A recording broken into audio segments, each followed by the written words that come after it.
Hello, beautiful people, and welcome back for another insightful video.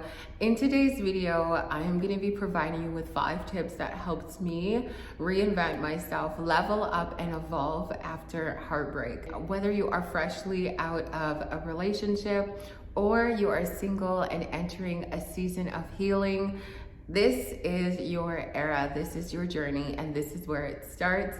I'm providing you with 5 powerful tools that helped me use my pain as fuel and changed my life.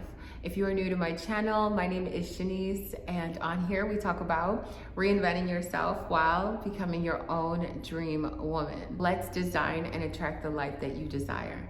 I hope along this video you like this video, subscribe, and check out the rest of my videos because you will always find insightful tools in absolutely every video. As you evolve and your own quality gets better, the quality around you gets better. Starting off with tip number 1, let go of what was supposed to be. Holding on to expectations of what should have happened, how things should have turned out, can only keep you stuck in the past. Letting go of these imagined outcomes frees up your energy so you can focus on the present and the future. You stop carrying the weight of disappointment or regret, which then clears your mind and opens your heart up to new possibilities. Without the burden of old plans, you can now focus on building something better and more aligned with where you are today. Oftentimes when we get into relationships, especially when God didn't choose it for us,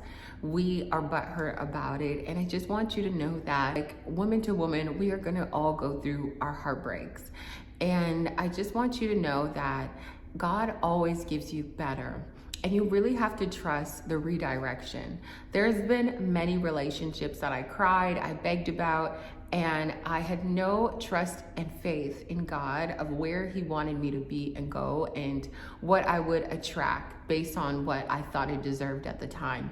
And as I started to work on myself and I started to raise my standards and also pay attention to how I treated myself, I started treating myself better than how I was treated in those relationships. And that allowed me to raise the bar of how I wanted to be treated when I met my person. Sometimes we may paint this picture of what should have been, what could have been, and we had all these plans, and maybe I'm too old, or maybe this was supposed to be this way, or maybe you moved across the country, or you gave up your old life for a new life with somebody else and it didn't work out. That's okay. Everything that you've gone through was meant for you to go through it because it was already written in your path. For this is the experience that you needed for you to use that to teach other people and also learn from your own mistakes. Mistakes are not bad. Mistakes are necessary for us to learn, and then for us to learn enough to not make the same mistakes. If you continue to make the same mistakes, that is when you aren't learning, and that's when you continue this cycle. So I just want you to choose yourself in this moment, in this season, to choose better for yourself. And that starts with working on yourself and putting yourself first. Anything else that comes into your life should only add to you, should only fill you up without them having a fake persona. Because oftentimes the first thing in a new relationship, everyone is good, everyone is respectful, everyone has morals and has a good character until truth is revealed and you see the true intentions. Get so good at discernment, and the only way you get really good at that is if you know yourself. You learn about yourself so that you can read people's aura, so that you can read the room, so that you can ask certain questions. That will prevent you walking into the same cycle.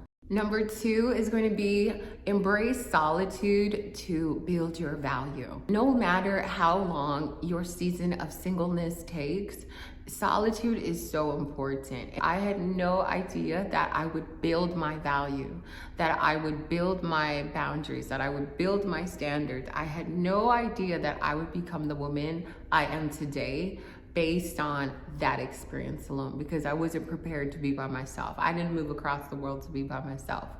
And so whatever your situation is, whether you're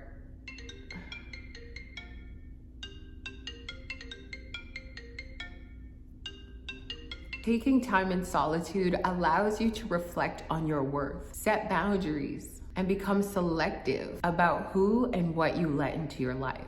When it comes to your self-worth, you begin to see your value, which makes it less likely for you to tolerate anything or anyone that doesn't match your standards. When it comes to your boundaries, you become more assertive in protecting your time and energy, ensuring that what you give is earned and what you receive adds value in return. Also, clarity. Solitude offers clarity in understanding what truly matters to you and helps you to identify people that only align with your higher purpose. So in this season, as we're headed into 2025 in pursuit of building on our dream woman, I just want you to know that when you see other people living their fantasy life, their dream life, and you're wondering why it's not you, because that was me at one point. I was wondering why I don't have that fairy tale. God had to redirect me because he had something better for me. And I was settling in so many relationships and friendships. I just want you to always be mindful of who is your dream woman. What does she live like? And how does she love? How is she loved? How does she love herself? How does she wake up feeling? And create that within your home right now, within your space. A lot of you guys have settled for situationships. You're settling for temporary comfort, temporary satisfaction, a temporary title that only lasts maybe 5 hours or 24 hours. Work on yourself. Be okay with building yourself alone. You don't always need people to be beside you. Not everybody is going to be happy for you. Not everybody is on this earth to add to your success, add to your energy, add to you. People are here to drain you and distract you. Take this time based on what you want in your life. Don't wait till it's too late and you're older with lesser options, okay? So be really wise with the love that you are looking to attract. Number 3 is going to be get clear with your goals. When you're clear with your goals, it's easier to recognize what aligns and what doesn't. This prevents you from settling or accepting less than what you deserve. In this life, as we work on becoming your own dream girl and we are intentional, I want you to now live purposeful living. Clarity around your goals keeps you on track and prevents distraction. You no longer waste time on things that don't support your vision. Knowing what you want and what you're willing to accept gives you confidence to turn down anything that doesn't serve your growth. So it's important to be clear when making decisions, which is going to make your life a whole lot easier. This way, you're going to be able to quickly assess whether something or someone is in alignment with your vision for the future. Okay? Number 4 is treat yourself like you are the world. When you start to value yourself and treat yourself with love and the respect that you deserve, you raise your standard and for how others should treat you. You also stop accepting less than you deserve. You are worthy of the world. You attract people and opportunities that match that belief. When it comes to being magnetic, your high self-regard naturally draws people who see your worth. You then become magnetic for the love, the success, and respect that you've always wanted. You no longer depend on others to validate you or validate your worth. You become self-sufficient in your love and appreciation for yourself, which sets the foundation for healthier and more balanced relationships. This is so important. And lastly, number 5 is going to be prioritize investing in yourself. Investing in yourself, whether it's physically, mentally, emotionally, financially, creates a solid foundation for growth. When you do this, anything that someone else brings into your life only adds value rather than draining or diminishing your energy. Listen, when it comes to investments, each investment that you make within yourself and for yourself is an act of self-love and belief in your own purpose. You are your most valuable asset.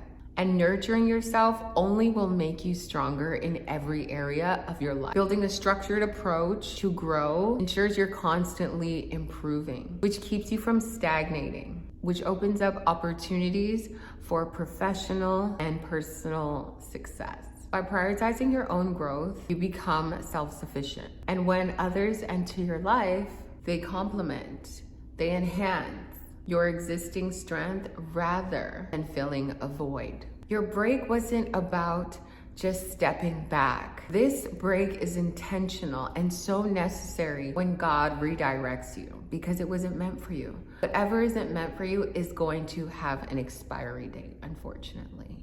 As you move forward, you are stepping forward with more clarity, with power and intention. By letting go of what no longer serves you, including that outcome, embracing solitude to reflect on your self-worth and your values, getting clear with your goals and who you want to become, what you want to attract without begging or settling next time. This part right here is so necessary for who you become, for what your outcome is going to look like when you reach that next chapter. So get out of the world, what everybody else is telling you to do or what your life should look like. Start working on yourself, start being really intentional and purposeful. Don't forget to pray over your love. Don't forget to pray over your goals and your desires, and always give God thanks for another day that He has you here on this earth, because I feel like sometimes, or most times, we take that for granted. Even when you don't think you can't overcome something, I want you to reflect on all of the past that you really thought you couldn't overcome. And when you didn't give up and you pushed forward, you only received better and better. But sometimes we really have to stop and analyze, have we been working on ourselves to attract what we truly want? And I had to say, no, I wasn't attracting what I wanted. I was settling for what was in front of me because I was acting out of lust, acting because I didn't want to be alone, or because somebody had looked handsome or beautiful. And so now I know myself. I know what I want. I know what I want beyond a physical appearance. Character means so much more. Who they are as a person means so much more. But who I am as a person means so much more now that I know my value, my worth, what I can do for myself. If I can do a lot for myself, you better be able to top it off. You better be able to multiply. You better be able to do more without complaining. So as I strengthen the version of myself that I never thought I could possibly become, yes, you have to have people around you that you attract that are on that same mission. So they're not offended by it, they're not intimidated by it, or else your growth is going to be intimidating. There are good men out there in the world. There are good women out there in the world. We all have things that we gotta work on before we attract our people and our tribe. Thanks for spending time with me today. I hope you guys enjoyed this one, and I added to you as always. If you're not already subscribed, subscribe to the channel, like this video, and I will see you in the next one. Ladies, I know we see a lot portrayed in social media. We see a lot of people with their highlight reels of getting married or celebrating this event or that event or these milestones in their life. And I just want you to know that God has placed you here because He loves you and because He has a purpose and a calling over your life. And sometimes the redirection is painful, especially when you're going through it alone or you feel alone. But it's going to be worth it in the end when you don't settle for temporary satisfaction or temporary gratification or temporary lust or temporary love just because you want to create what you see on social media. It's actually so much better and rewarding when you wait, when you let God mold you and shape you and build your character. Some of you guys have these toxic, terrible habits, unhealthy eating habits, the way you even talk to yourself, and you're out here desperately seeking a man. God took the time to redirect you because it's time for you to heal. It's time for you to heal so you don't enter the love of your life that God brings into your life. You don't ruin it because you're unhealed. You have these traumas. You have these limiting beliefs. You have these bad, unhealthy habits that are making you unhappy. You don't love your body. You don't love yourself. You don't talk to yourself in a loving manner that you expect your partner to. Trust that redirection that God has you in solitude for a reason. And you came across this video because He wants you to choose yourself this time before He gives you your blessing. And your blessing is at the end of your discovery. Is when you get to realize that you are of value, that you are of worth, that you definitely need to have boundaries in a relationship. You definitely need to be having self-control and discipline. You need to know what you want. You also need to put God first and make sure that you align and match with a partner that carries the same values as you as well. That you are not trying to change anyone to fit your highlight reel. These are the things that we have to work on when you're looking to manifest love. And manifesting love starts with the love you give yourself first. How you treat yourself, how you make yourself feel, how you start to care for yourself.